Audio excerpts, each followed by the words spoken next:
Welcome back, everyone, to the 57th meeting of the ACBTSA. I hope everyone enjoyed their lunch break. The next speaker will be Bill Block, who will talk on considerations in the Strategic National Stockpile. But just before Bill begins, there were two questions for Andre during the lunch break. The first one is from Paul Ness, if you're still on. I'm here. I just was wondering if Andre could tell us whether about the Ukrainian blood supply. Are they handling their own needs, or is the U.S. military helping them out? That's a complicated question, Paul. So we have not directly helped them out, although we've unofficially, many people have provided training, and there are a number of NGOs providing equipment. But the Ukrainians are basically they're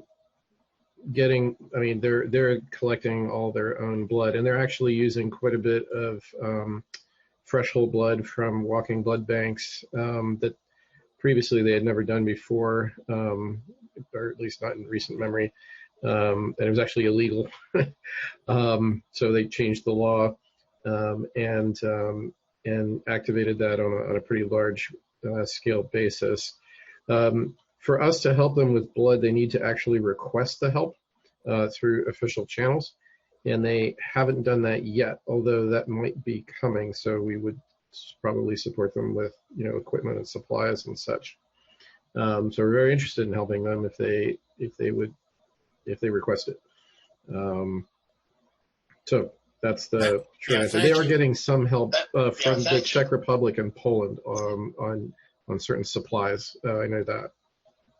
Over. Thanks. Thank you. Ray? Yes, Andre, I had a question regarding the Walking Blood Bank program. And as you know from the meeting that you and I attended about a month or so ago in Phoenix, John Holcomb and Marty Schreiber made a pretty passionate presentation about the consideration for using walking blood bank approaches in the United States to meet current needs in civilian setting as well. I guess, do you think that this is one of those programs where perhaps rather than the military taking the lead and then something being adopted on the civilian side, that civilian adoption of this could come earlier in some cases than what may be able to be deployed by the military? Well, there's certainly a case for doing that, Ray. And it's been done in Norway, where they have a lot of very remote communities with limited medical support. They've actually activated Walking Blood Bank for civilian care during bad weather situations where they couldn't move patients or get blood to them rapidly. And certainly the United States has many places where that would be relevant. And I think that we should do that. I mean, we can pre-screen donors and have them at the ready. And in fact, there's even historical precedent for that in of all places, New York City. So it's been done before. I don't think anybody should bleed to death without having access to blood. I think that's mostly preventable, even in remote locations, and we should definitely think about doing it. Thank you for that question, Ray, and for your answers, Andre. Anyone else before we turn the mic over to Bill? Dave Strachek. Andre, are there other novel blood products that the military like to use but aren't readily available besides dried plasma? Great question, Dave. So, yes, we've actually invested quite a lot in trying to develop alternative blood products that could be stockpiled. So the DARPA F-Sharp program is a program designed to, accelerate the development of novel oxygen carriers and platelet mimetics, we'll say, nanoparticles and dried platelets and technologies of that nature, in addition to the dried plasma effort.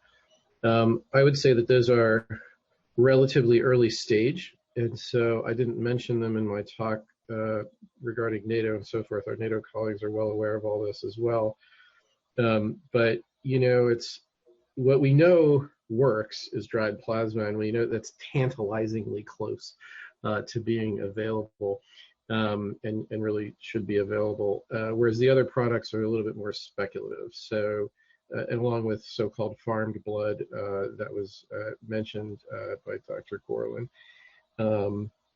sort of from stem cells and such. I mean, all that is in the future. I'll note that our Japanese colleagues are also working in this area on sort of platelet-like mimetics and have some interesting technologies. So yes, we're interested, we're funding it, and we're trying to get that work done. I do want to note one thing that came up from in an email from Joe Lamana regarding the blood use potential in a conflict. So it's not just the blood that we send overseas, but also blood, casualties coming home will also put additional strain on the blood system. I don't know what that number looks like. If we go back to sort of a Vietnam era, 400,000 units a year going overseas, or even more potentially, you could imagine that we'll also have to provide blood for repatriated casualties. Although I would note that most of their resuscitation will happen overseas, which is really the peak blood usage per patient. So I don't know, is 20% more on top of that a reasonable number? I think this is something that the committee could usefully think about in terms of how lean are we? Could we flex by 3, 4, maybe 5% to support a major conflict in terms of overall U.S. blood collections? I would think so, but that's something that you may want to discuss further. So anyway, I'll stop there, and thanks for your questions and comments. Thank you. Again, you've given us a lot of food for thought, and we're going to turn over to Bill Block now to talk about stockpiles. Thank you. Okay.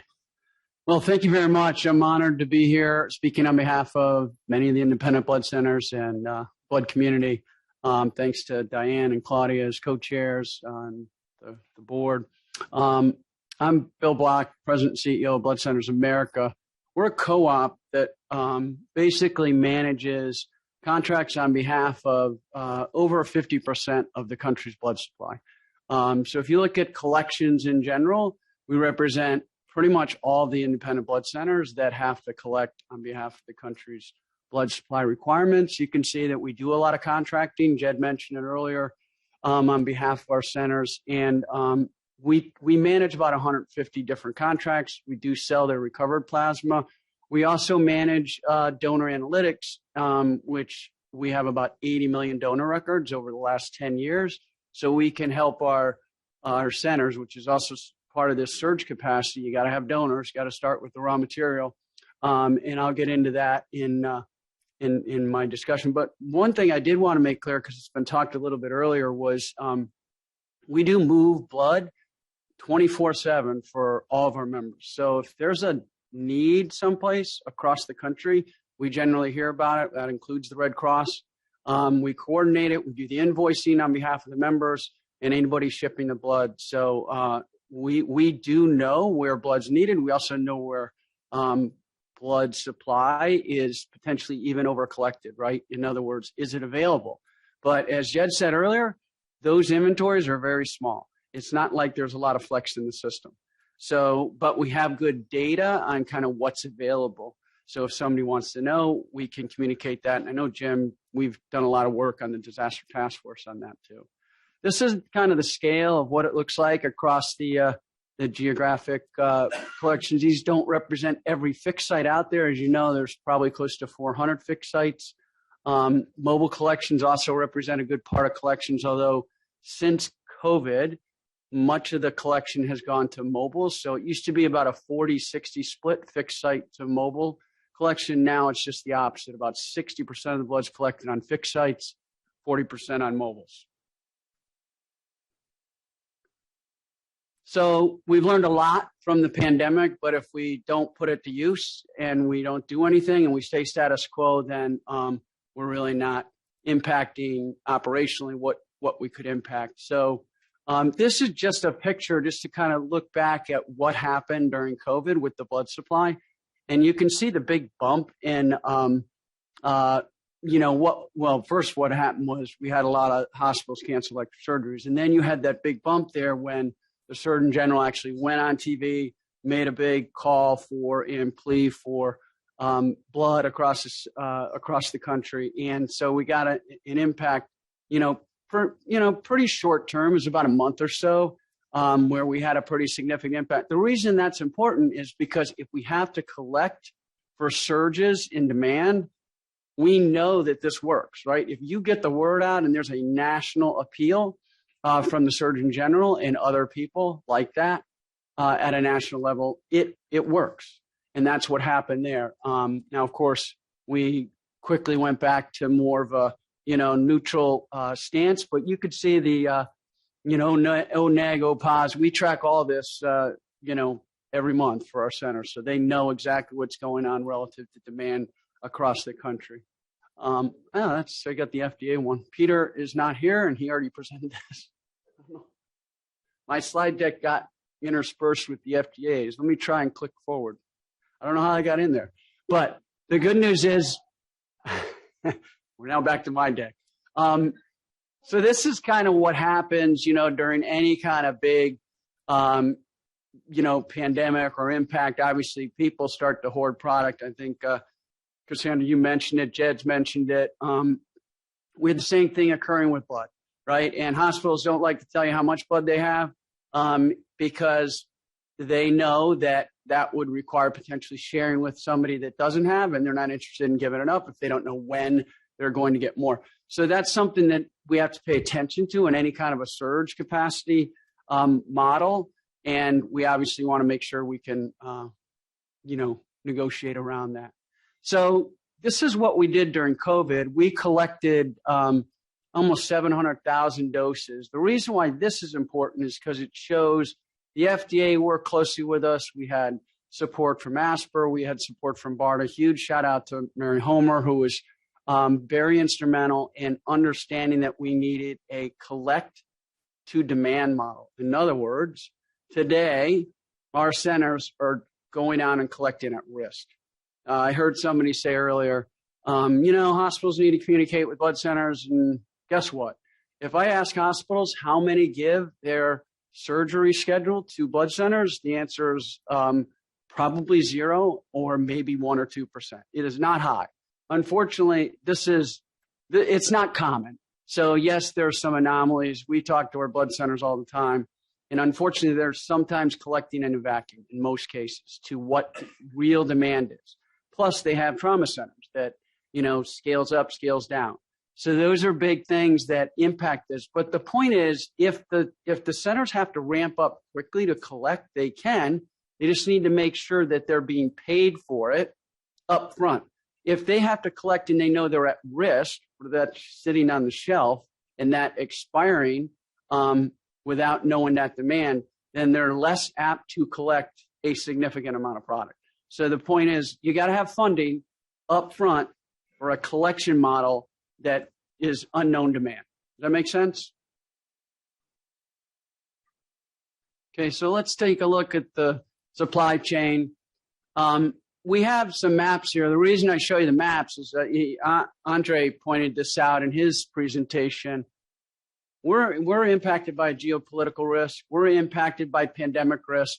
Let's just take a look at what's going on here. So we talked about hurricanes, and you can see in the Caribbean, Fresenius Kabi and Haemonetics are both predominantly in that area. Dominican Republic, Puerto Rico. Haemonetics makes their filter for their blood bag in Puerto Rico. They just got validated, I believe, Nicole, they just got validated on their plant in Mexico, which is great because it gives more resilience to the filter being manufactured in 2 locations versus 1. Unfortunately, Fresenius Kabi, Their manufacturing, their U.S. code that they manufacture is only in Puerto Rico. We did work closely with Fresenius Kabi and the FDA, and fortunately the FDA gave us an import, or gave Fresenius Kabi an import license for importing their European code bag. We now import about 2 million of those a year. Now that required all of our centers to validate a new bag. The diversion pouch is smaller, so it's not ideal for our centers. It's not the U.S. code. So we're hoping that FK, Fresenius Kabi, expedites their licensing because we need a licensed plant in Europe. We can't just have Puerto Rico be the sole manufacturer. And Jed mentioned earlier, it's hard to create innovation. It's hard to get people to play in this industry and do things that cost money. That costs money, getting a plant, license. So that's what it looks like in North America. When and the reason we like to plot out where the manufacturers are is we need to know. I'll give you an example. In Italy, you see that Fresenius Kabi button it's just north of Bologna. Guess what? They make all of the filters for the bags. So one plant, Bologna, all the filters. That's European filters everywhere, global. So what happened during the pandemic, as you probably recall, Italy was under large duress, shutting things down. Plants were shut down. So if you didn't have a lot of inventory of that filter, remember it's only made there, and 95% of our blood centers use that bag and or a bag that comes with a filter out of that plant. So you have to know where these things are. So you have to mitigate some of this risk. Some is you can mitigate. Others you're probably not going to be able to mitigate unless you have the help of these manufacturers. So we want to know where these manufacturers are so we're vulnerable. The other area is in Asia. This is predominantly an issue around gloves, manufacturing of gloves. 80% of the gloves come from Malaysia. Again, if you don't know that 80% of your gloves, by the way, PPE, about 80% of PPE was coming from, China. So in particular, the area that was first, to be impacted by the virus. So those places get shut down. And if you don't have good sourcing alternatives that are validated, you're going to be struggling to mitigate that risk. So it's really important to do a map analysis of where things are occurring and have validated alternatives. The other thing we have to consider is shipping. I didn't really like the shipping issues either. I had a little thunder in my, talk here.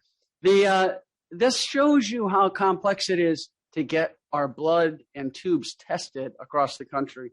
And this is just one piece of the puzzle. We cover about half of the testing, and then CTS covers actually a little more than that. And so we're a little less. So at the end of the day, we've consolidated our testing locations. So we have to get tubes to those testing locations. Well, during the pandemic, we quickly found that commercial air wasn't very reliable, right? So that was shutting down. So how do you get these tubes to these testing centers if you don't have aircraft? And by the way, turnaround time is critical on getting the blood labeled. And so we developed our alternatives. ASPR, the Disaster Task Force worked with us to where we could get military aircraft. In fact, Dr. Marks, I think, was the one that proposed that at some point early on in the pandemic. But the point is we need that for surge capacity because you may not be able to rely on transport of regular commercial aircraft during that time.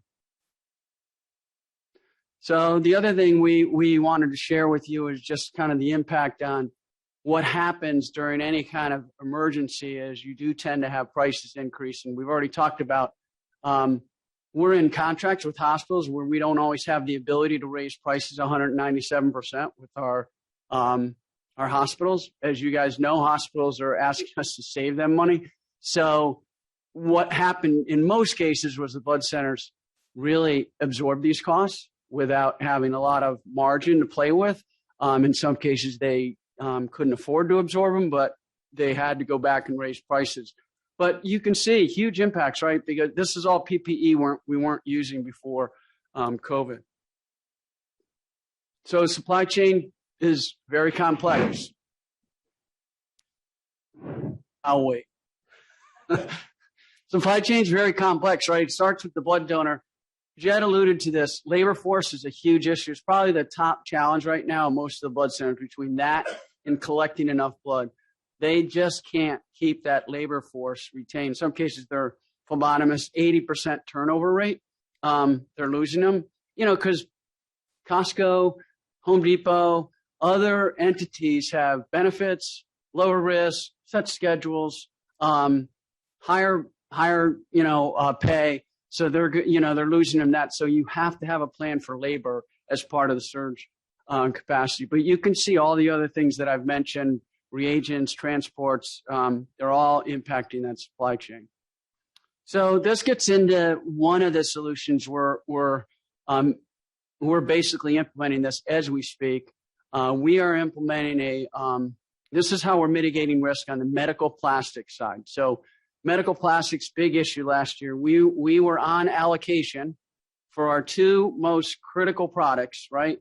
The blood bag and the platelet kit that we use. 92% of our members are collecting platelets on the Trima platform made by Terumo. So we were on allocation with these top suppliers. And so the only way to get enough product was we had to either have alternatives, which, as Jed alluded to earlier, very few alternatives. Then you got to validate, you got to pay money to do that. So we said, look, the inventory has got to be under our control. We can't have it be under the manufacturer's control. How do we manage it that way? And so we're going to put it in a 3PL, or basically a distribution center. Now, the difference is the distributor's not buying this. So we're not having to pay the capital on this up front. Our blood centers don't need to come out of pocket. We worked it out. We're going to pay a fee for movement of product, and we're going to pay a fee on storage.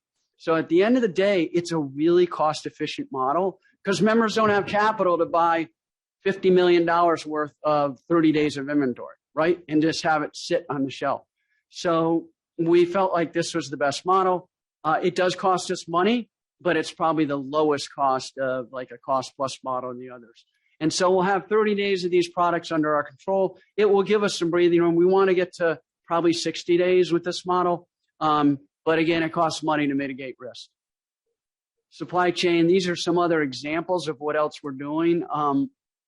We did go to BD and say, look, blood, I think, Jed, you talked about blood collection tubes were a big issue. Still are. Very difficult to get in the really the kind of industry we're in. And so we got prioritization. So in other words, if there is an emergency, they prioritize blood centers to make sure. I don't know what it is. They love supply chain. It's a great discussion. So that's been a way to, mitigate some of the risk by getting the suppliers to prioritize. It may be a cost-effective thing, Claudia and Diane, to think about how do we use the power of the government to say, look, we want to make sure that when there's surge capacity required, that we prioritize the blood industry and that we are allocated product because of our status and critical nature in the industry. That makes sense. We also looked at fuel. We have a plan for fuel contingencies in case of hurricanes down in Cassandra's world or wherever. And it doesn't have to be a hurricane. You guys probably remember the Mid-Atlantic pipeline cybersecurity issue, right? That could impact the blood supply. In fact, did. So I think we got to think about these things. Let me touch on data real quick, because without data, you really don't know what you have to work with.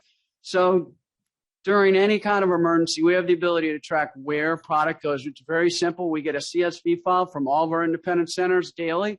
Tells us what they ship, the inventory. So we know, back to Jed's point, we'll know what we have in inventory, what we're shipping, what we're invoicing for the surge. Let's see here. So the raw materials coming from the donors. Not a lot of people are aware of this unless they're in the industry, but if you look at this number here, it should scare a lot of people in this room. 47% decline of donors under 30 in the last 10 years. It's not getting better. The last 4 or 5 years have actually gotten worse. So we have to change this story because, right, they're the donors of the future. And we rely on donors to have, this is, by the way, based on about 80 million donor records, like I said. So we have a lot of data that tracks this regularly for our centers. We can track it by region. We can track it a lot of different ways, by age group. Here's a little, by age group, where obviously people over 60 are donating more to make up for some of the shortfall in the younger generation. So we got to have a plan for helping bring in new donors. You can see during COVID, we did move the needle.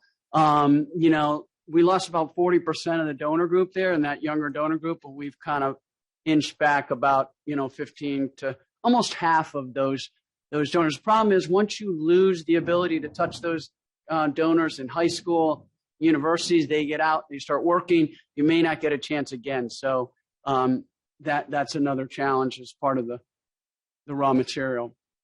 So we know that there's going to be other things that impact supply chain. We know there's going to be disruption. We have to plan for it. If we just keep doing the same stuff over and over again, it's not going to work. We are not going to be able to sustain ourselves. And blood does matter. It has to be on the shelf. So these are my final recommendations based on a lot of people's help and support, to include people in this room. So we do want to fund a stockpile of critical agents. We think they need to be in the medical plastics area. We think that the reagents, with the Abbotts and the Roches and Grifols, Orthos of the world, that they can manage those, but they need to be prioritized for surge capacity. In other words, they need to have probably 60 to 90 days as a minimum in order to help us surge. And so those are two different things. Medical plastics kind of in the 3PL piece, reagents separate in the supplier's control, but under our prioritization. Then you see some, I think we had this come up earlier, high titer products for COVID, for immune compromise could easily be collected and stored. We get a lot of requests. Who's collecting them? Where's it coming from? So this would be something that could be considered. And it doesn't have to be for COVID necessarily. It could be for any kind of a new, either bloodborne virus or something that could be helped with the therapy. And then, I'll go on, but let me just finish with the fact that I think getting key stakeholders pulled together in a group is really helpful to make sure we get alignment across the industry, because we've got to have people, everybody's got to be oriented in the same direction. And I think, it behooves suppliers to be a part of the, a part of the solution, as well as obviously our blood centers. And our blood centers have to do things differently too. So hopefully, I didn't have a lot of time to go into detail, but I hope this hit some points that I think you'll see later in the summary that Claudia and Diane pulled together. I'll open it up for questions. Thank you, Bill. Does anyone in the room have questions? Ray. Bill, that number is frightening in terms of the donors and the age group that's shifting. And I know Merlin Sayers had talked about this for a long time.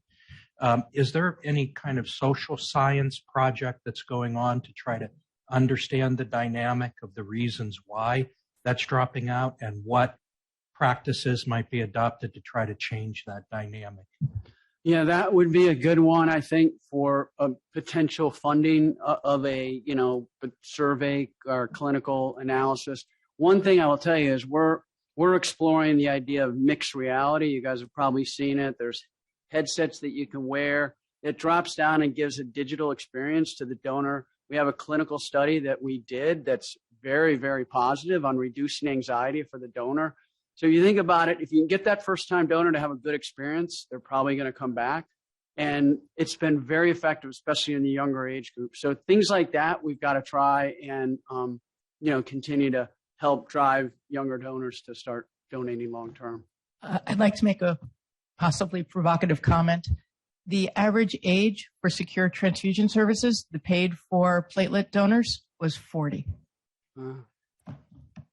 Yeah, so it's not really a money thing. I think it's really more of a how do we get them aware, and then how do we reduce anxiety, make it a good experience. Any other questions in the room? Well, I was just going to make a comment. It looked like, though, that your data was like a 5-year aggregate, right? In terms of donors. I showed two, yes, Nicole. I showed a 5-year kind of CAGR on what, and then I showed a 10-year, look at what. Because I think it's hard to sort of aggregate. I don't know. There's confounders like COVID where you just couldn't access. So it's not just that. I realize there's an issue. I totally agree, but I'm just saying it might be confounded by the fact that high schools were closed, colleges were closed, and that's not a normal sort of occurrence. It was some of that. You're exactly right. So we have it, and we can extract it pre-COVID, post-COVID. It got worse during COVID, as you would expect. It got a little better after, but we've been continuing to lose donors in that bracket. Right. And it's a huge decrease. Right. Marilyn? That was one of my questions, so thank you. So in terms of social media, which seems to be a major way to communicate with this population, what kind of efforts? Social media it's a great question, and we are definitely using things to help, appeal to them. So I would say there's a lot of campaigns that have been done. Local campaigns seem to be the best because they know their blood center. They're a trusted, stakeholder in the community and how to appeal to them. But I would say it's definitely a leverage point for sure. So just to add on to that, I just had a wild thought when we were talking about gaming and things. Did we talk to the gaming industry about, tying together the virtual reality? You've got Call of Duty, all these, games that are going on where they're shooting everybody. Well, what about how we're going to save our own people and, build it into the game is what I mean. To dive into those kids that are, they're all doing it. And even if their parents don't know, they're going to somebody's house and doing it, playing the games. So it would seem to me that this could be a way in to a whole culture of, battling and how we're going to save our people. So we think so too. And so we actually have a gaming software developer that developed the digital experience for the mixed reality. And we did it in collaboration with Abbott and BCA.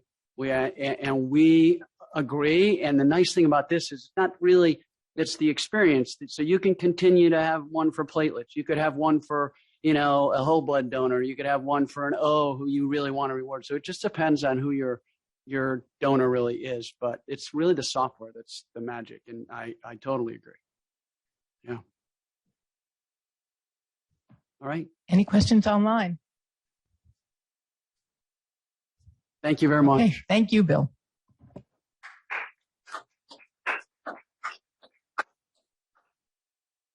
I'm up next.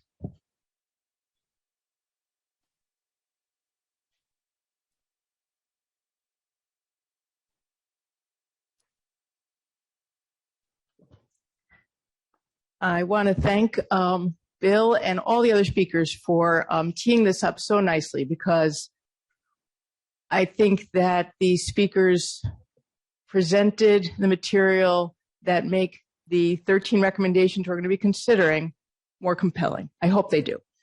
I'm going to be going through the 13 recommendations rapidly, and then we will take the time to discuss them one by one. But I don't actually think we're going to have time to discuss them all one by one.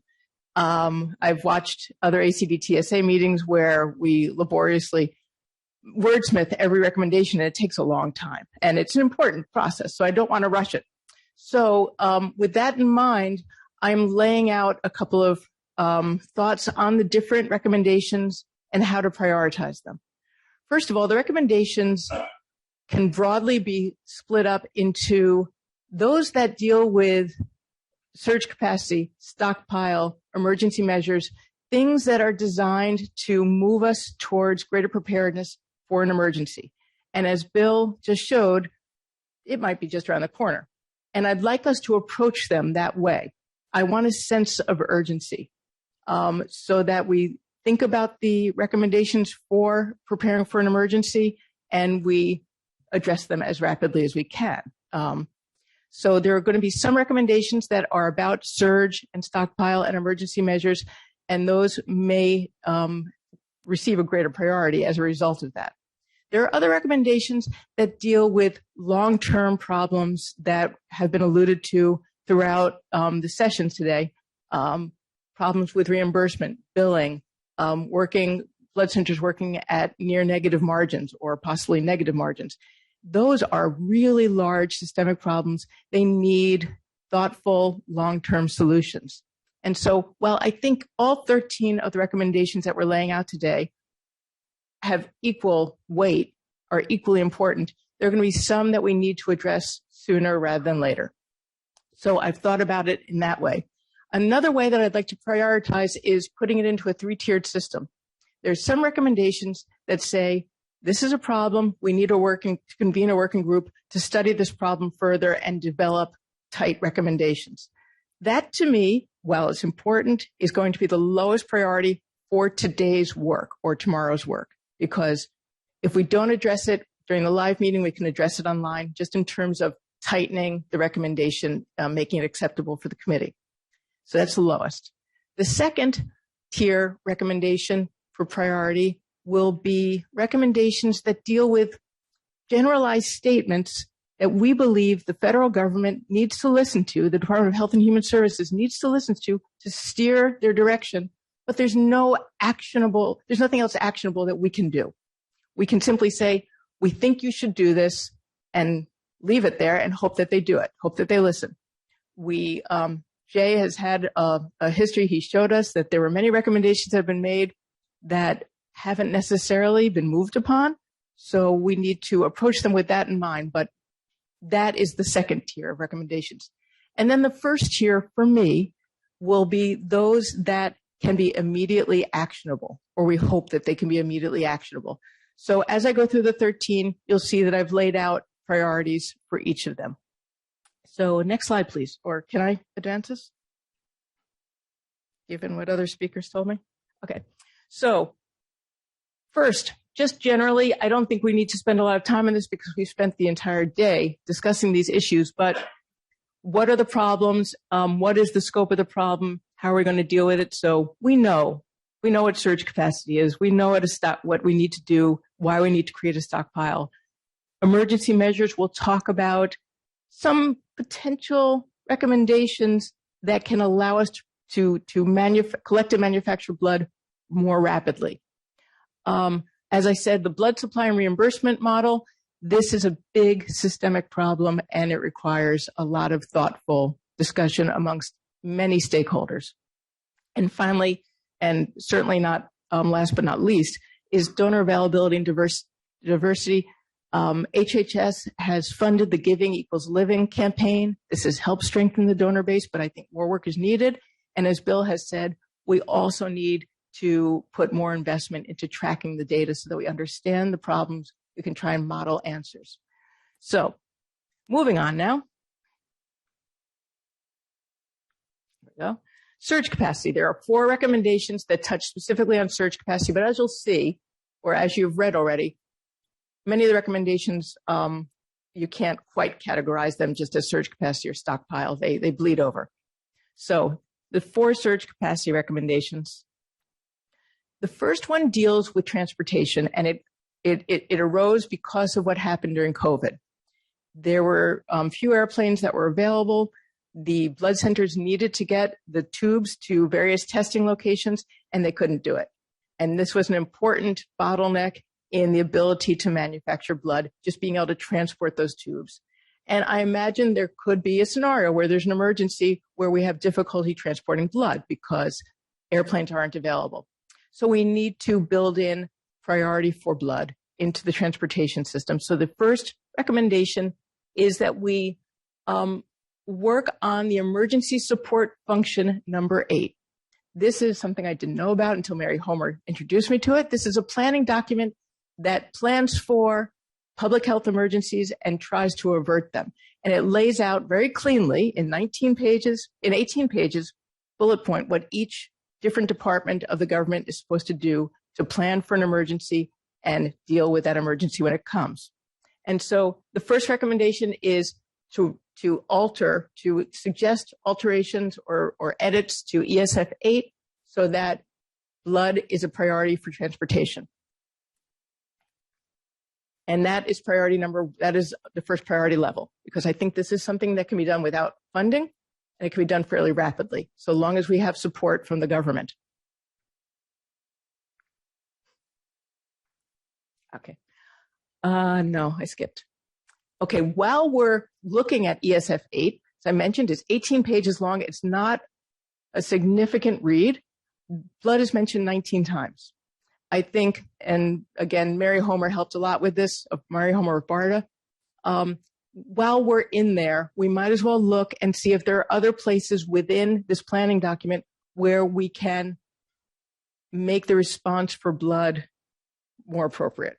It might be that it's great as is, but we should look at it with that in mind and suggest changes. So that's the second recommendation. And that also is priority number 1 for the same reasons.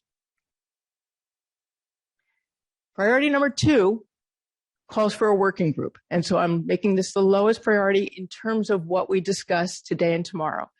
And this says that you would have to have read the preamble to make sense of what the recommendation says, but I'm sure all of you have read the recommendations thoroughly.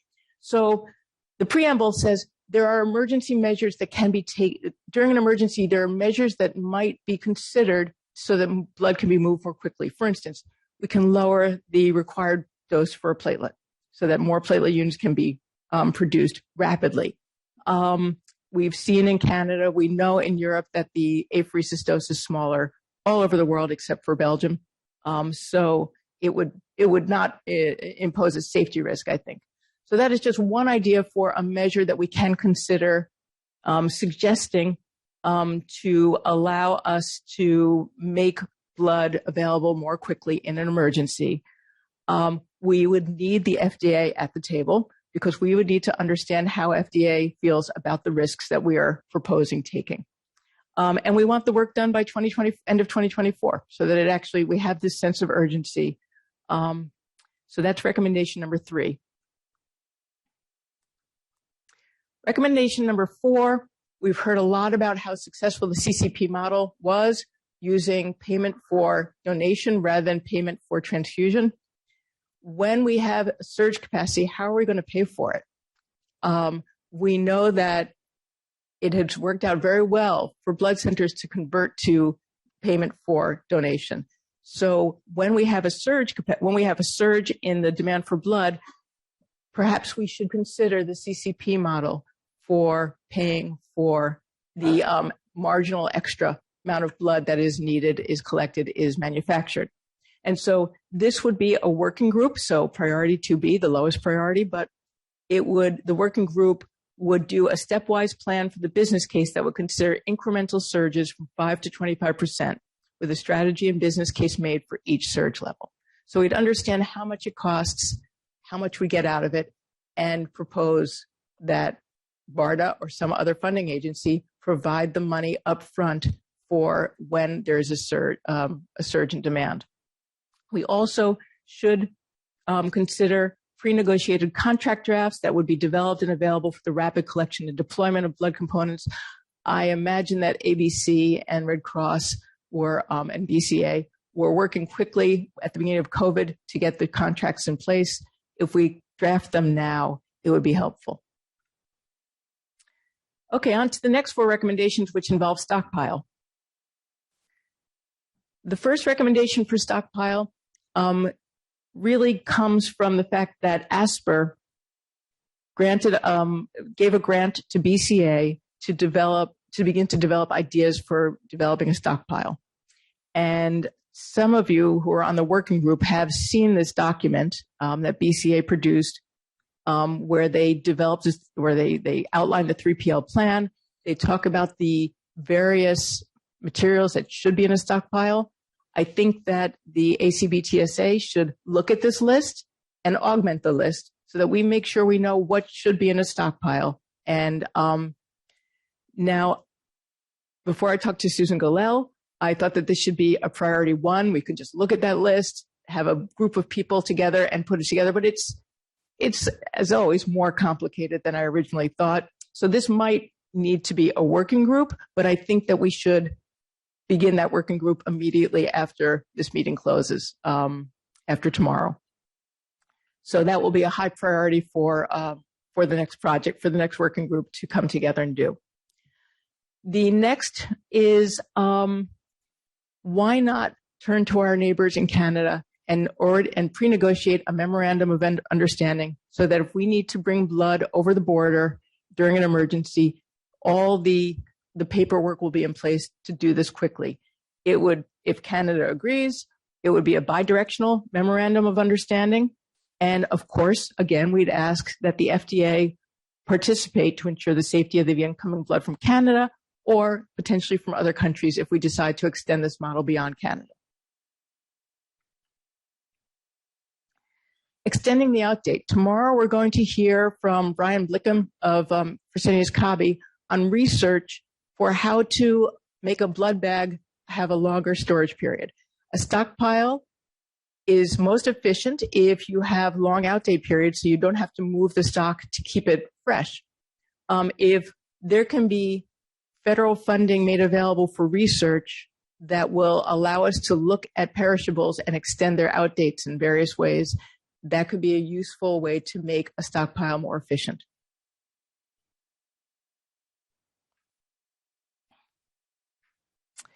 And this last recommendation for stockpile is that in general, the HHS and this advisory committee, recommendations that we make, many of them cost money, but there's no budget or very little budget available to fund the projects that we recommend. And so this is a big ask.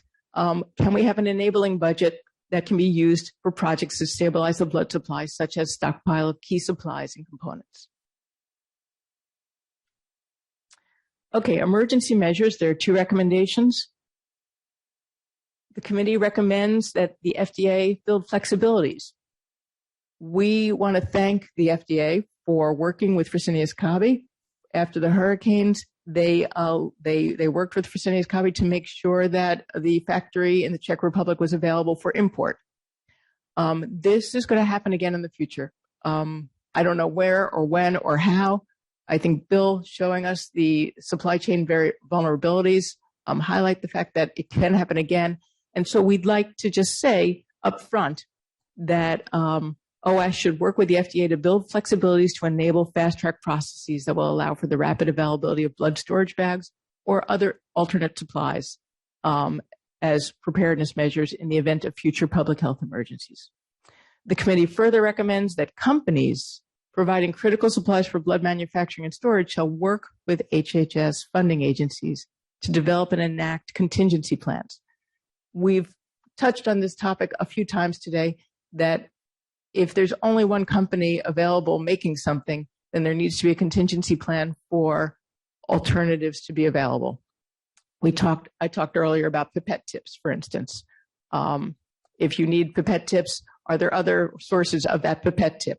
It seems like a small thing, a pipette tip, but it can be a bottleneck in blood manufacturing. And that is a second tier priority. And finally, blood supply, blood supply and reimbursement models. This is the preamble for blood supply and reimbursement, and most of this language comes directly out of the report to Congress that was published in 2020. And it simply goes through the various problems and vulnerabilities that are in the blood supply currently. I'm not going to read it. All of you have this available to you in the recommendations, and you've probably looked at the report to Congress at some point or another. I think everyone in this room is aware of what these problems are.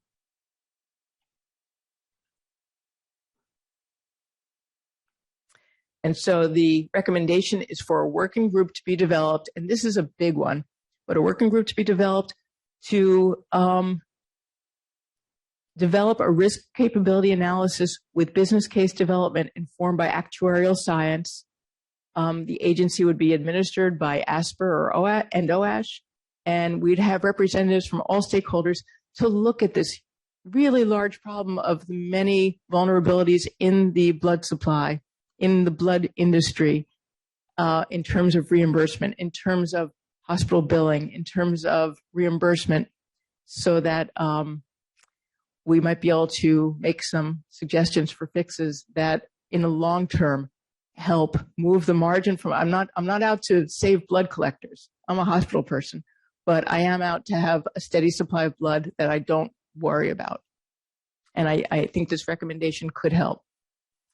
And finally, donor availability and diversity. This is a huge issue. We just heard more about it. The Giving Equals Living campaign was very useful. It should be continued and expanded to encourage blood and plasma donations. We need studies so that we understand what is motivating young people and get them into the blood centers. And we need greater investment in data analytics so that we understand the trends, we can collect the data and model future trends based on that.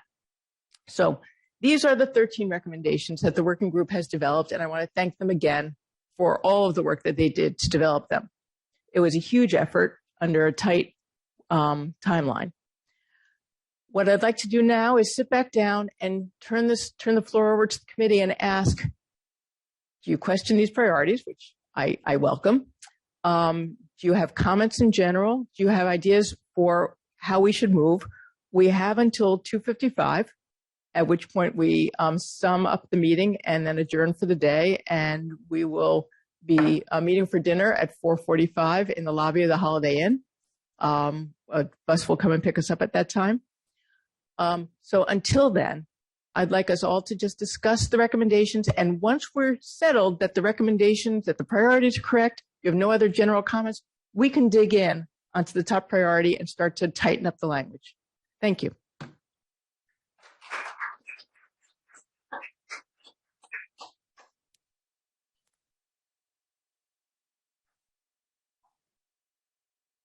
So any questions? Yeah. So thank you for all the hard work that everybody's done. I have a question about some of the things that were presented. I heard like when I was on this committee, I don't know, 8 years ago, like 5 years ago, whatever it was. And then I was part of that report that went to Congress. I'm a little confused about how things are being presented in what context. And now we have the context of post-pandemic. Maybe we have the strongest case to do what we need to do. But when Congress got the report about, and I'm talking about paying for the blood, I'm going to use that as the example, paying, and supplementing the blood industry like they do the farmers.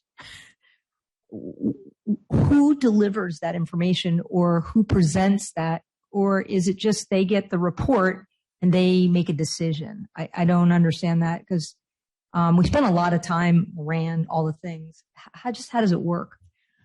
Well, short answer is I don't know.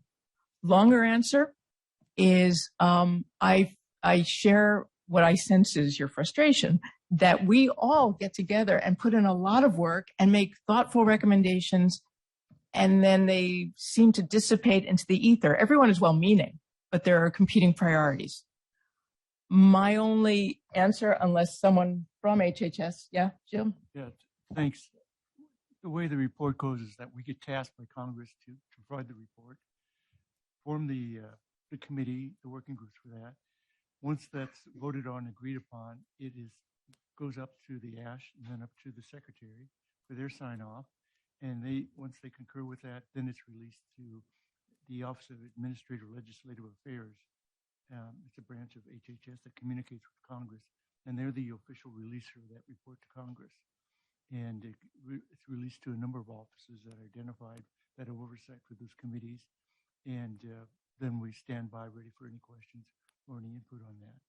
And unfortunately, with the report to Congress, there was probably a lot of competing reports that went to Congress. We did not receive any feedback from that report.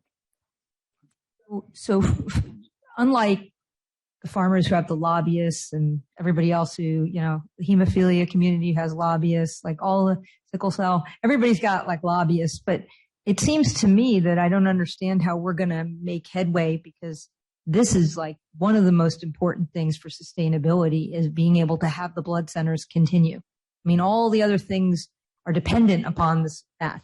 It seems foundational. So is there another strategy that we can take I don't know. I mean, I'm not trying to break the rules or anything, but just is there another, maybe we should take a different tact? One of the things that was successful for that Giving Equals Living campaign is that the organizations, America's Blood Centers, ABB, American Red Cross, went to Congress and explained to them what needs to be done.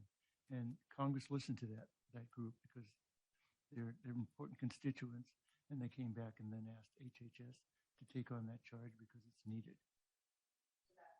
Where we are right now. Right. So the context of the pandemic may accelerate or catalyze things now. I've seen two successes. One is the Giving Equals Living campaign, where try to induce donors to come out. The other is the alloantibody exchange, which you likely know about, where the understanding that hospitals do not share data on patients, and so a patient shows up at a new hospital, they have a kid antibody, and they get incompatible blood inadvertently, and there could be a disaster for the patient. So this alloantibody exchange is trying to be launched, and thanks to the effort of Jim and his staff, we've gotten some funding for this. So there are some successes. My personal take on this, and what has been my philosophy as the chair, is that we need to present bite-sized pieces that are absolutely implementable. And that is how I align the priorities. Things that it's easy to grasp what needs to be done, and what needs to be done is easy to do.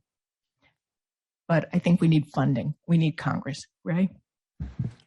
Well, first of all, I think the strategy is a great one, the way that you've divided it up and the focus on those points just for the reasons that you mentioned. I totally agree with that. I think it's the smart thing to do.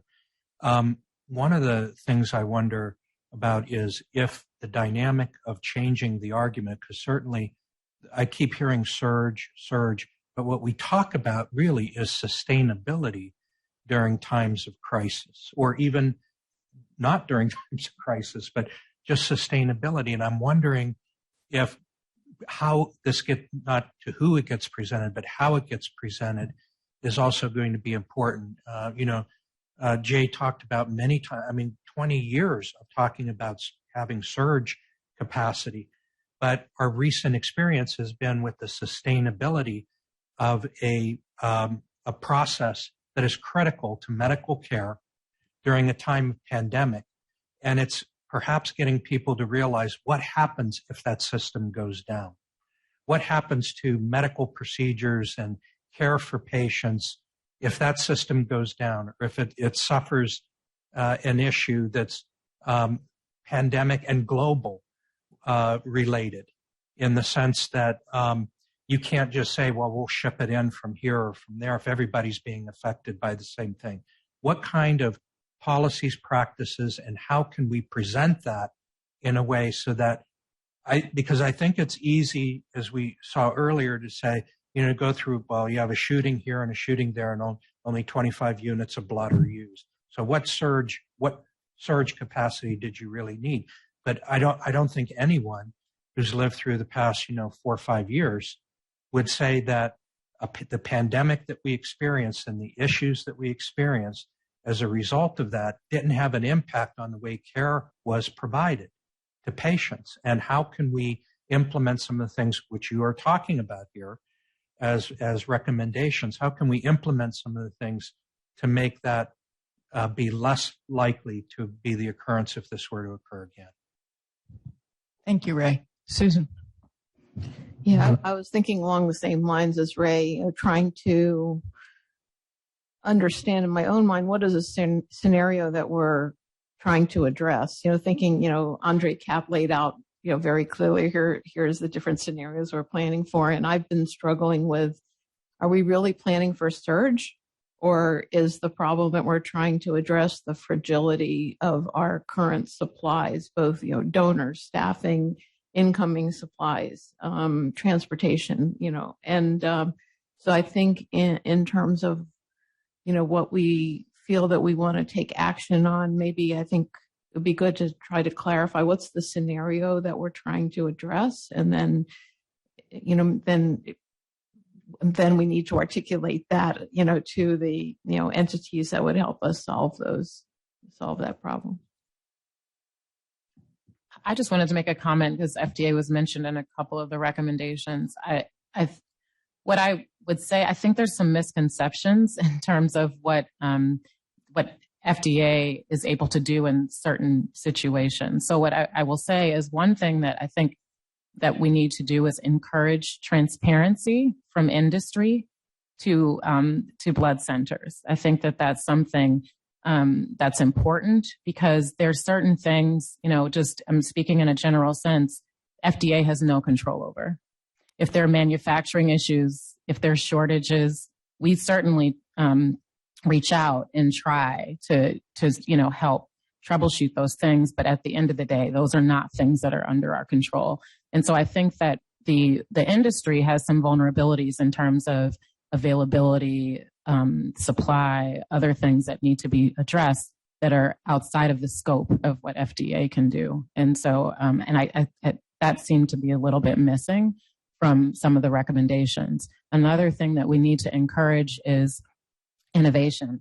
There's not a whole lot in terms of innovation and new products and development. We always at FDA and within the Office of Blood say, yes, we are interested. Yes, bring it to us. And then we get no applications in terms of alternate blood products and otherwise. I'm speaking in a very general sense, but I think that there are some misconceptions. We are here and we are certainly flexible when we can be, but we cannot control what's happening outside of FDA. And I think that you have to sort of encourage or push for more transparency because I'm not sure that that's completely understood by people. Thank you. Jed. At the risk of going for a somewhat niche issue, I want to put on my pediatric hematology hat and just say as the country gets more diverse, we have more demand for antigen-negative blood. And the Living Equals Giving campaign is fantastic, but I don't want it to be thought of, well, we've dealt with that problem. My own hospital is going from simple transfusion to apheresis, red cell exchange. This is great for decreasing iron overload. It doubles the number of units needed. 40% of individuals of African heritage are negative for big C and big E. Sorry to get in the weeds. Only 4% of our Caucasian donors are. So we need to do a much better job of making sure our donor base looks more like our patient base.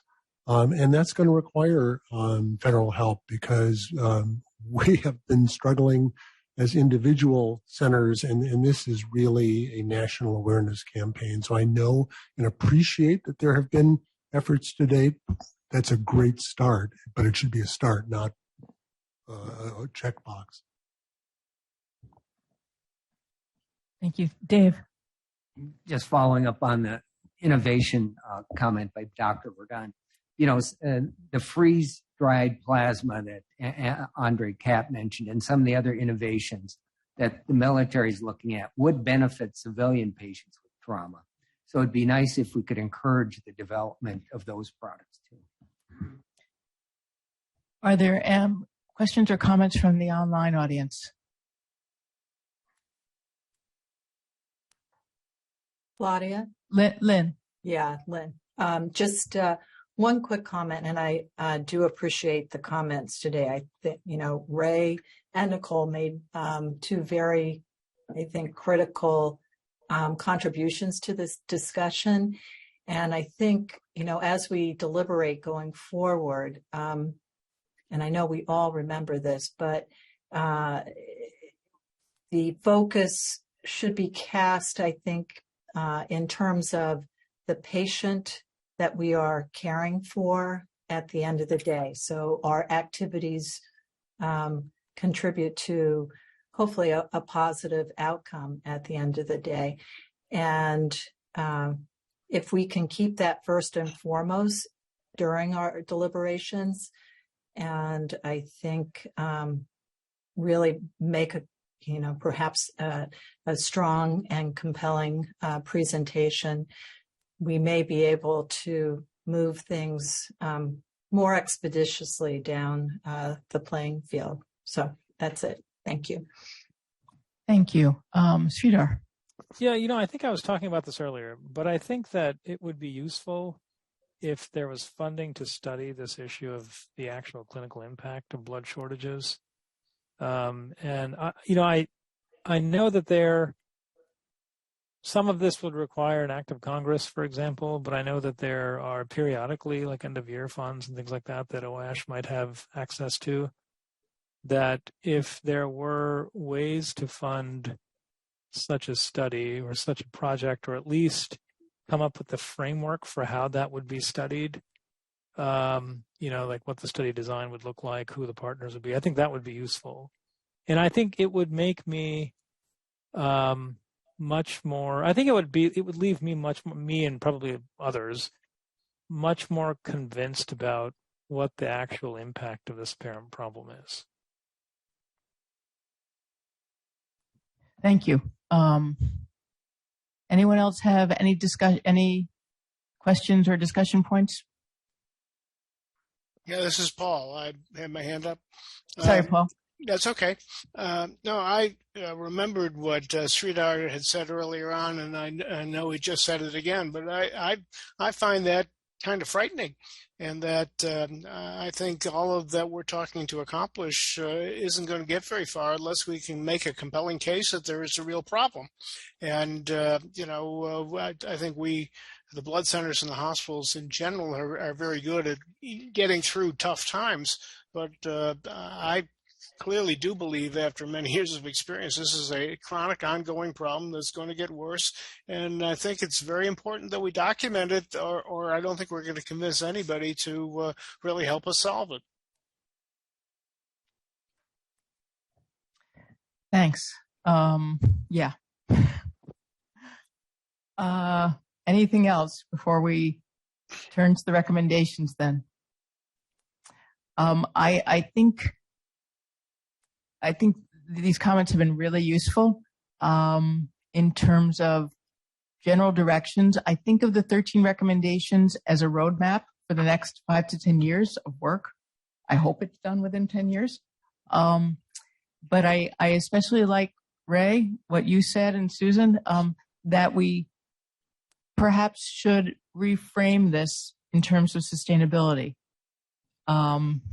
because that is the here and now. And it also dovetails nicely with the long-term problems of reimbursement, billing, etc. The generalized problems that plague our industry is that those problems, as Harvey Klein, Chris Rhoda, and Jay Epstein wrote in their Crisis in the Sustainability of the Blood Supply in New England Journal a few years ago, those are the factors that are feeding into creating a crisis in the sustainability, and it needs to be addressed. Okay. Well, with this in mind, I'd like to turn to the first recommendation, because for me, that was a number one priority. So unless others would like to deal with another recommendation first, then I'd like to begin with that one and start to turn it into something that's final that we can send onward. Could we get the recommendations up onto the screen, please? Sure. Hi. Yeah, this is Kat Thompson from Rosalie and Associates, and I will project your recommendations, and I can edit on the screen for you, so you can feel free to direct me any way that you would like, and just let me know if they're visible. I'll pull up my screen here in just a second. Thank you, Kat. And I'd like to just remind everyone that because of the comment day period, whatever we finalize here is going to go out as a near final draft, with the comments being made available so that we can alter them if need be and vote online. So, are you able to see these? Do I need to make them bigger? Yes. Okay. No. Do people want it larger? I think that's perfect. Okay. So I'm going to give everyone a minute to read recommendation number 1.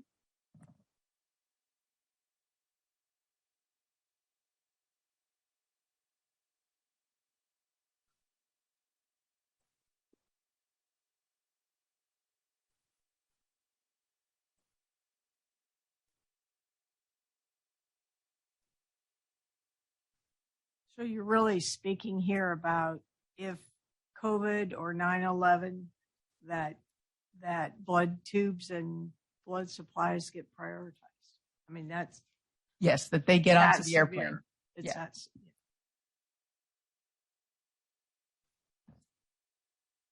Do you need any more specific to that about how the blood industry would maybe reshuffle where they're sending?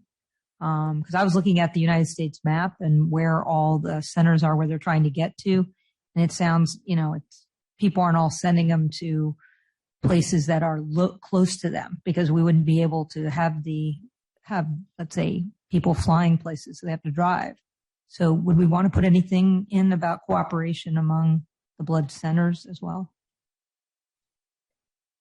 This is very tricky.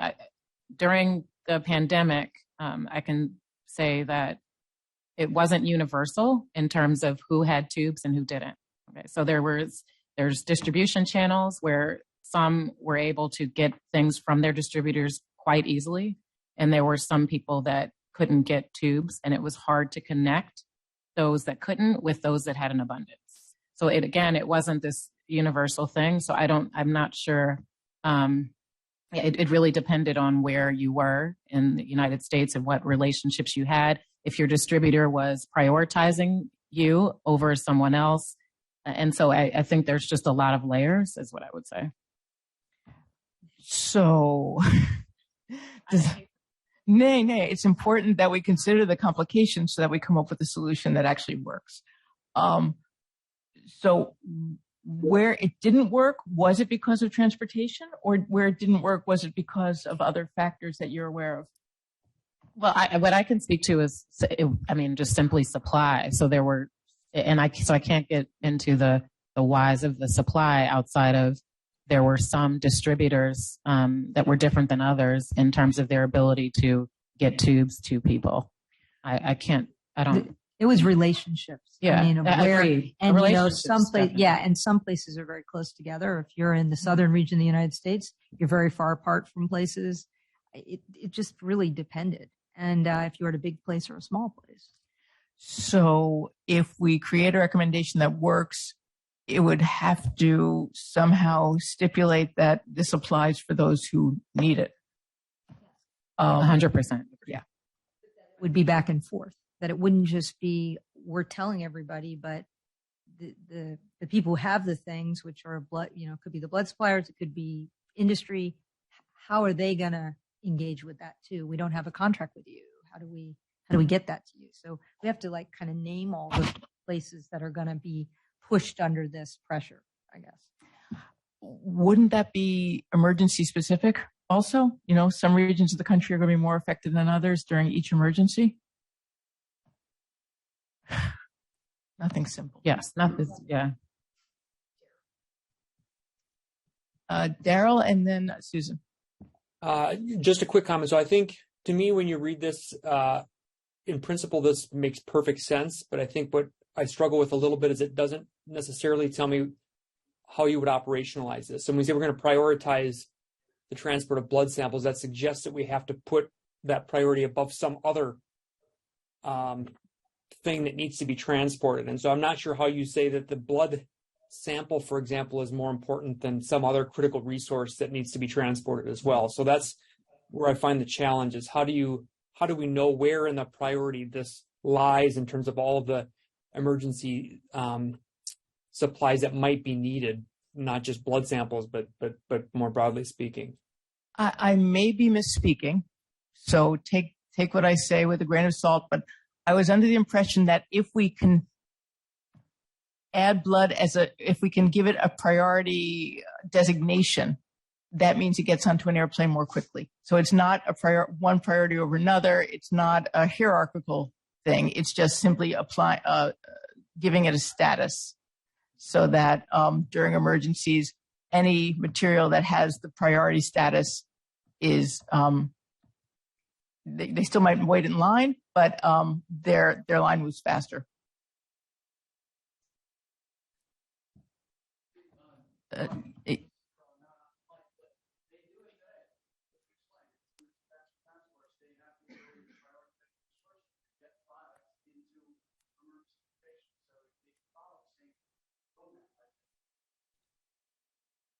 Could people in the audience hear that? No, we weren't able to hear that. Okay, so Bill Block mentioned that the Interorganizational Disaster Task Force, when there's an emergency, they do prioritize shipping materials. And could this be part of the Interorganizational Disaster Task Force? I don't know. Yeah, sorry, I wasn't on a mic, but yes, you do have the ability to get a good example. Hurricane Harvey in Houston, they got high water vehicles to move blood to hospitals, and they came from the government. And so they're staged in areas across the country, but you have to have access to them. So that's just one example. But my point is you could use that maybe as a roadmap to, put that wording in that you guys are talking about for prioritization. Thank you. Susan. Yeah, just really a point of a question, a clarifying question. I'm not familiar with this ESF 8 document. So it sounds like the proposal is just related to transport, not, so it wouldn't really impact the questions that we had about, well, I can't get this from my distributor. That sounds like that's a separate question. Am I correct that this proposal is just related to transportation? Yes, and this is part of the philosophy of small bites, one step at a time. Let's get samples to the testing labs so that blood can be manufactured and labeled and distributed. But yes, since there are additional other problems that need to be addressed, they will be eventually, I hope. I think it's all connected, though. I mean, it just say we need to assist the transport of blood samples, but if there's, going back further, there's no tubes, or there's some, some centers have them, some don't. It's multi-layered is what I'm sort of saying, and I don't know if we just say we need transport of blood samples, if that gets at the issues that come before you get to that. And maybe that's not what we're trying to do. Yeah, it doesn't. It just is attacking this one problem that was specifically cited to me as something that people encountered during the pandemic and created a bottleneck. And I guess I was thinking when you said and other key supplies, that included, I don't know what does that include actually? Yeah, that's a good question. That was sort of thrown in there as, well, since we're putting this down, but you're right. Maybe we need to be more specific. Well, that's what I was talking about with when you were using the testing example, and I was looking at where the testing centers are. And if you don't have air travel capabilities, you're going to have to drive. Well, places are shipping stuff across the country. But it doesn't have to be that way. It's where they have their contracts. So if you were able to have transportation be better, like the National Guard come, which they had to do when we had the problems in Atlanta, same kind of thing. You call on something, the government helps. But if they could bring something closer or in some way operationalize it, which is kind of what Dr. Verdun was kind of alluding to, it is partially tied to the operationalization of it. And if you don't have a targeted operation for the transport, it might get confusing to the small bite. It might be too little of a bite. So this could be multi-layered. To address what you're saying, Cassandra and Nicole, there could be, places are tied into contracts, but during emergencies, can there be can there be a rider on that contract to say, this is an emergency, we need to use the closest possible facility or the facility to which we have access. And I don't know legally whether there's a problem with that. I imagine there is, but we can still make the recommendation so that at least when the next contract is negotiated, that this be put in place. Jed. So we collect about 150,000, but we test for 500,000 donors, and there is an incredibly long computer process of taking on a new customer because those answers go directly into the eventual release of products. And so you have to have really well validated blood establishment computer system interfaces. So it sounds good, but in practice, it's really hard. During 9/11, we used to fly, a lot of the blood. And so we did drive it. And yes, it helped that most of it was coming from within 500 miles. But we would do midnight exchanges at all-night restaurants of boxes with, people's cars. They were amazed they didn't get arrested for smuggling or something because it looked very odd. So these are all really good points. What to do? Lou and then Ray. Being the new guy, I look at these as operational issues, and that it's the responsibility of the blood center to prepare for these contingencies and to use what they've learned. Where the committee can make recommendations that helps critical touch points, critical inventory supplies, transparency on who has what, where, and when, and then maybe through the association helping people build relationships to share when it's a declared crisis will go a long way. I keep coming back to I don't think the system has enough money to pay for itself long term. And I don't want to say that money solves all problems because, if I need to borrow a case of tubes from Cassandra, I should have that relationship today that allow me to call from Tennessee to Tampa, say, hey, I'm in a tough spot. Can you spare me a case? Because, from where I come from in tissue, we did a lot of that with the things we experienced. And we took it on ourselves to solve for colleagues helping colleagues within the association. Thank you, Lou. Ray, and then Eliza. Well, I had nothing to do with the crafting of these, so it's okay for me to say I actually like it the way it's written. And in part because you're not going to be able to get to solve every single problem that there is in, one recommendation or one item that's here. We're talking about different issues. We're talking about getting on the list of priority. And that should be the priority.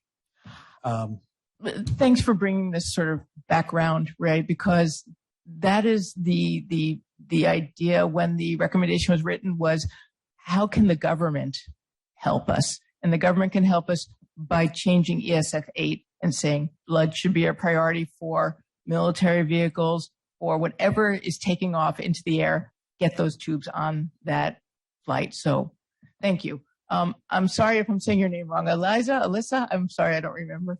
It's Elisa, thanks.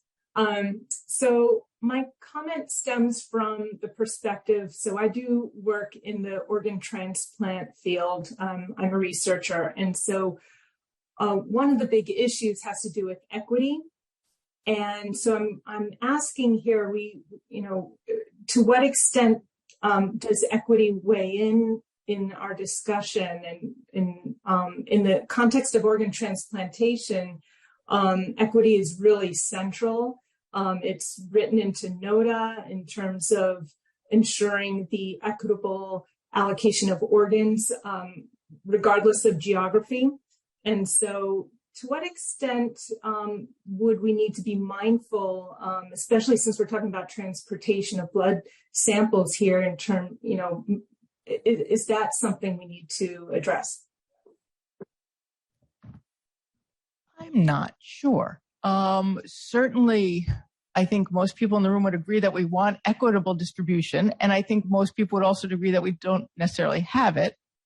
However, that said, when a blood collection center in one part of the country is having trouble getting their tubes to another part of the country for testing, that is, it's not random, but it's just going to depend on which emergency has occurred, which population is affected. I don't know if anyone else has insight into this. I think it's a good point, but I'm not sure how to answer it. Jim McPherson, and then Susan, and then Sally. Well, having been part of the group that first got blood included in ESF number 8, it starts up a long process with the government and people at HHS and DHS, Homeland Security, in terms of what do we mean and what is specifically, what specifically do we need? So I think that giving them this information, transport of blood samples and other key supplies, it's going to trigger a lot of questions, but eventually, they'll figure out with us, with the blood community, that is, in terms of what the need is. So I would say that the wording as it is fine, because again, it's going to start a process to revise ESF 8 to it's really needed. And this is the gap that we found during the pandemic. Thank you, Jim. Sally? Oh, I'm sorry, no, Susan, and then Sally. Yeah, just my thoughts about Elisa's question, which is, I guess I see this as sort of low-hanging fruit to make access to transportation more equitable, to remove some existing barriers that some people might be able to overcome by chartering planes and other people can't. So it seems to me this is sort of moving in the right direction. Thank you, Susan. Sally? Yes, I also support the wording here. I was part of the working group, but I think this is important, as Jim said, for awareness. And I also would like to keep the other key supplies language in here. I actually had a situation during the pandemic where our laboratories were down to 1 day supply of pipette tips, which would have shut us down. And I actually was able to work through the Department of Defense to get pipette tips flown over from Switzerland. And so I think this actually works in practice. And I think there may be other situations in the future that could be similar to this. And so I think that we should leave this language in the recommendation. Thank you, Sally. Joe? Yeah, hi. Hi. Representing, ASPR and for that matter, ESF8, because this falls to ASPR to be the lead agency. I don't know if you saw the comment I made, I put into the chat. But the reason blood is mentioned quite a number of times, but it's broad and general so that we can essentially drive a truck through it and have it do what we need it to do. If you want to be more detailed in the annex, certainly I don't think there would be an objection, and we can certainly channel that up to FEMA because they are the lead federal agency for the National Response Framework where this annex sits. But as what you also, at the very beginning of the annex, it addresses or it identifies all of the other departments and agents, federal departments and agencies that are in support of ESF8.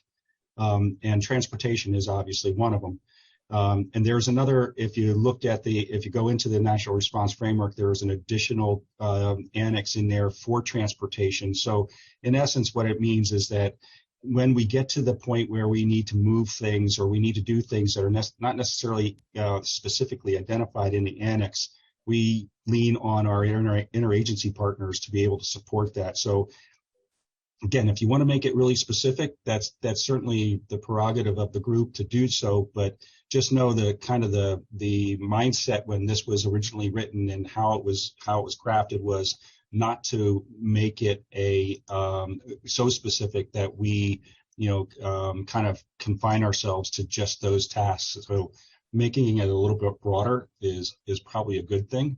But again, I don't have a problem with from my perspective, from ASPR, I don't think we would have a problem advocating for additional changes. I don't know what the cycle is for the next update on the National Response Framework, but we certainly can explore that for you.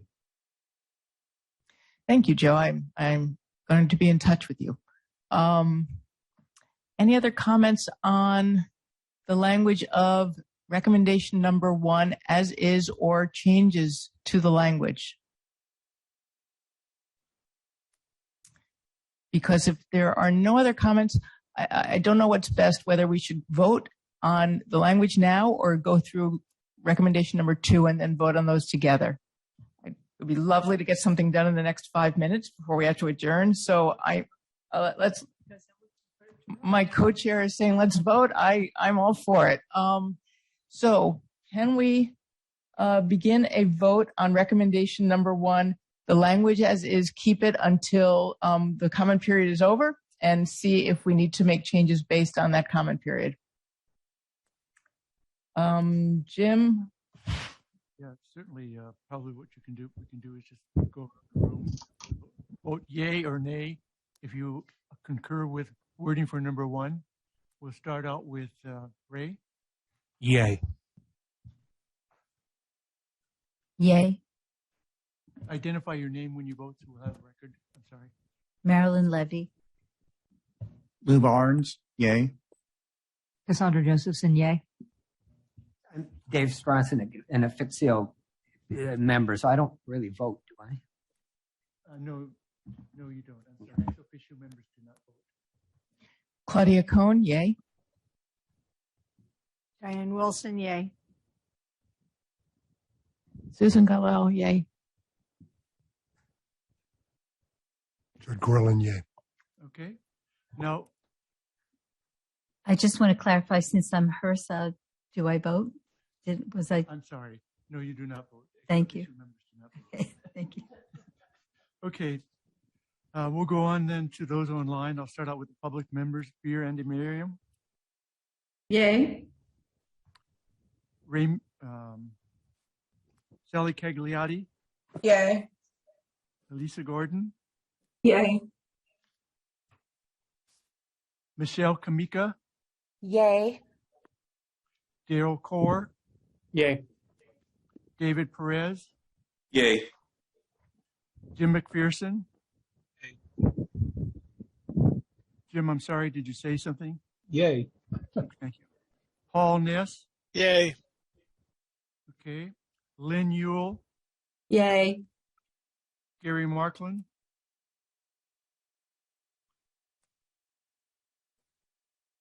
Benny Yang. Yay. Eric Santiago Justiano. Okay. The vote carries. Well, yay. I think at the risk of wasting 3 minutes of our time, this seems like a good point to sum up the day and adjourn until dinner time, or adjourn until tomorrow. But dinner time, we don't have to talk about this if you don't want. So, Diane, do you have anything you'd like to say to sum up? No, except I think the day went very well. I'm very, very pleased with everything you've done, Claudia, and the whole team. It's been wonderful. And I did want to mention one thing to Lou, because you're new on the blood side, kind of coming from the tissue side. I can tell you on the blood side, there is zero margin. They work underwater. Every time you draw a unit of red cell, you're underwater, not over water. In tissue, it's totally different. We have big fat bottom lines. We can reset things, and inventory can last 5 years. It's a whole different world. And I've learned a lot in the last couple of years since I became the COO for blood. And I really appreciate that. And that's why I'm trying to balance my overwhelming sense of it's a payer issue that drives a lot of the problems that we're trying to solve for. And I'm not trying to put the cart before the horse in that regard.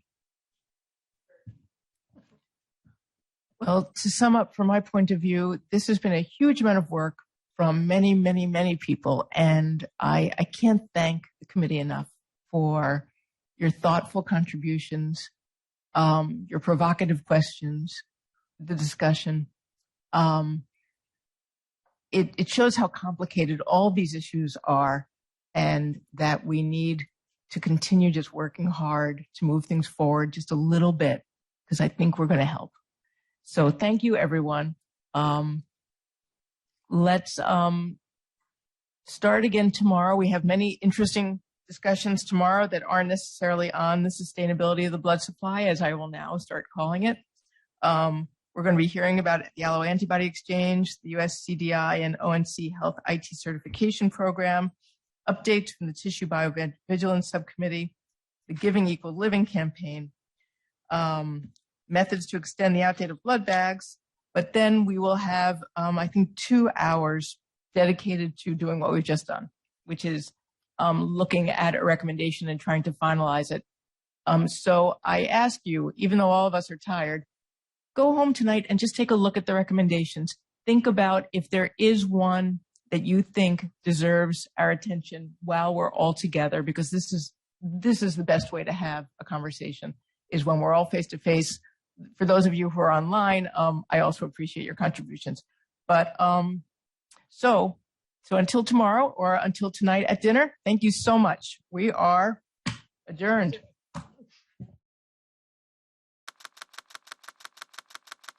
Produced by the U.S. Department of Health and Human Services.